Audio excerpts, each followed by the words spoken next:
Macmillan Audio presents Storm from the East by Joanna Hathaway. Read for you by Dan Bittner and Barrie Kreinik.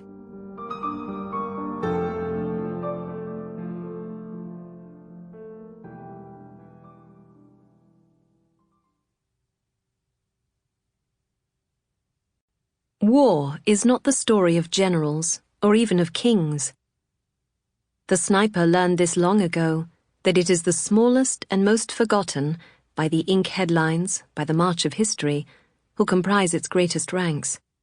Which is why she kneels now beneath an open window, the cool steel of her rifle wedged between shoulder and collarbone, the world before her partitioned by two perfect crosshairs. There is power in her hands.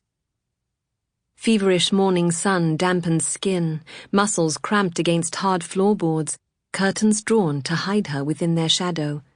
She peers through her glass scope at the military outpost far below, at the sandbag-protected encampment stirring to life with a dozen friendly shouts and foreign cigarettes. These men are lonely, easy, dull, festooned with badges that make them believe their story is the most glorious one. They don't care that their mothers wear stolen diamonds sifted from streams by nameless bone-tired peasants.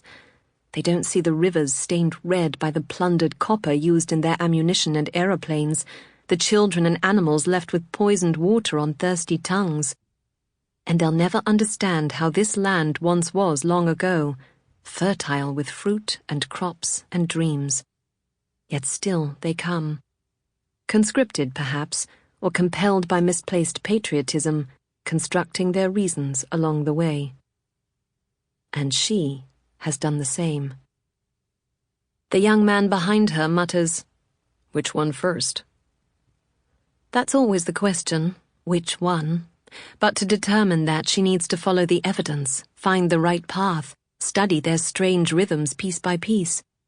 Through her rifle scope, she can see that the commanding officer wears a wedding band, gold flashing in the sun as he writes his reports.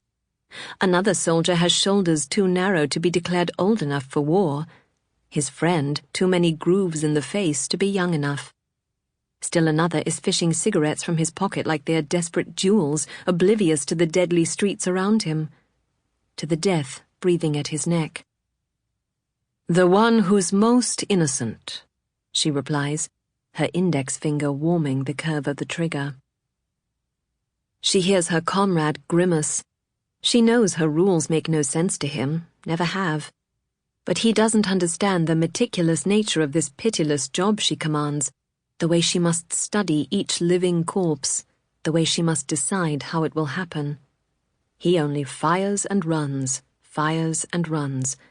but she inspects death straight in the face, guarantees it even, and so the most innocent should go first. No time for panic, for fear. Grit cakes her parched throat as she studies the olive-clad figures. They can't see her. They wouldn't see her even if she stood a foot from them. She is, in their eyes, a girl erased, a girl smudged from the map with a single formal decree, then traded, along with 200,000 others, for a few invisible border lines, deemed a worthy sacrifice by someone behind a faraway desk. Over the years, she's been marched through heat, snow, rain. She's been ordered to sleep in this tent, then walk to that camp, then to wait only one more year, and always they dangled the hope of home before her like a mirage. But at the end of it all, she's learned she's only one thing to the men writing the headlines, and that is this: a nameless girl.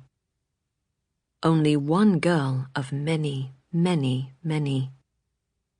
"Sinora," her father said to her the morning he was jailed for simply trying to feed his 4 children, "your name means ever proud, and don't you think I chose that for a reason?"